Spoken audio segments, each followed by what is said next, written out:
Non-disclosure agreements are all over the headlines right now, from the Harvey Weinstein scandal and the Me Too movement to the infidelity allegations against the president. So our guest host, Kathy Carson, also Linda's daughter, is also a very accomplished commercial litigation attorney. So we have a lot of questions about what is going on in the news, and we have saved them all up for you. Great. But let's start with just kind of the nuts and bolts. What is a non-disclosure or NDA agreement? Typically, what you use these for is, let's say there's a lawsuit and you settle the lawsuit. At the end, as part of the settlement, you'll sign a non-disclosure so that that person can't say, oh, I got $1 million, and then everybody gets in line to sue the person.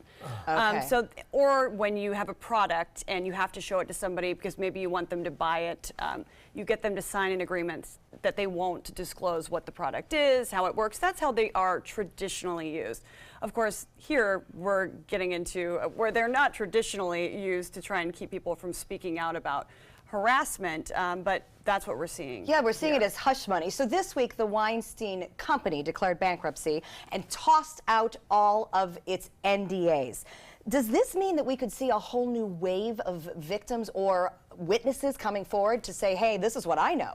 It certainly does. I mean, if they had an agreement with the company itself, then we could see a lot of these people coming forward. Now, if Harvey Weinstein made agreements with the individual women, which he very well may have in some of these circumstances, then it doesn't matter what the company says. Those agreements would still be outside in place.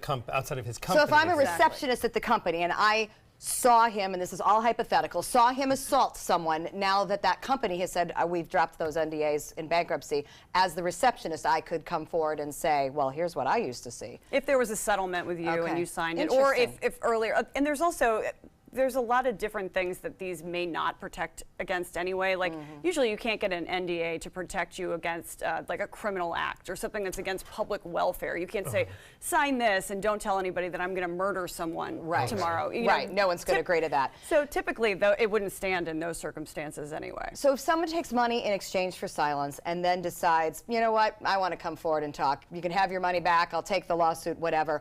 What can happen to the person who talks? Well, there's no take-backs. You can't just say, like, I don't want to be in the agreement anymore. You know, that's not how it works. There's a breach of the agreement, and then you could certainly pursue that and get damages, potentially and probably a lot more than the actual money that you paid the person. Wow. So, so it could be punitive. Oh, definitely. I mean, if you breach an agreement, and let's say in a Weinstein case, you ruin his entire reputation. I mean, the damages, the monetary damages are huge. Right. Well, so this is what we're all anxiously awaiting to see what happens this weekend, whether the Stormy Daniels interview will air.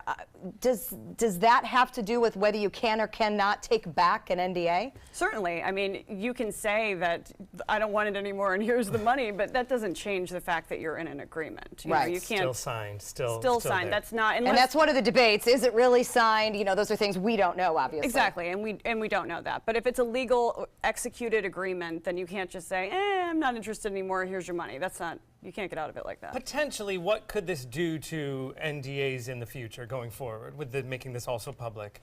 I mean, potentially there could be some court cases and they could get it up into the Supreme Court and it could change what you can put in an NDA and what you can't. So it could change the entire landscape. Maybe some new precedents coming out of it. So it's interesting to have this be so much in the spotlight. We love talking to you as an attorney and not just Linda's daughter. So it is great to have you with us. Kathy's a great mom, was a great news reporter as well, and now a very knowledgeable contract lawyer. So thanks for the update on that. Coming up next, another fun mom, the Fun Money Mom is here with some spring craft ideas.